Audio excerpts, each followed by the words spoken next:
So in today's video, I want to show you how you can use the ripple delete on more than one clip at a time inside the free version of DaVinci Resolve.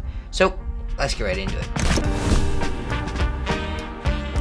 So inside DaVinci here, you can see I have a regular clip, but then I was screen recording at the same time. Now, I usually wouldn't use the ripple delete silences because it would only work on one clip, and that means that my screen recording wouldn't be lined up with what I was saying anymore. But there's a really easy way to make sure that that doesn't happen, while also removing the silences. So what you can do is go ahead and highlight both of your clips, right click, come all the way up here to the top and select new compound clip and create. So now the screen recording and the clip are all one thing, with the audio and the silences all still there so that the ripple delete silence will still work. So click on your clip, come up here to the very top, press clip, come down here to audio operations, and then ripple delete silences. Now I have this set to a keyboard shortcut, so I can do Control S, and that will bring up ripple delete silences for me. So what I can do here is adjust these settings. That way it takes out all of these silences. So now once you have adjusted these to your liking,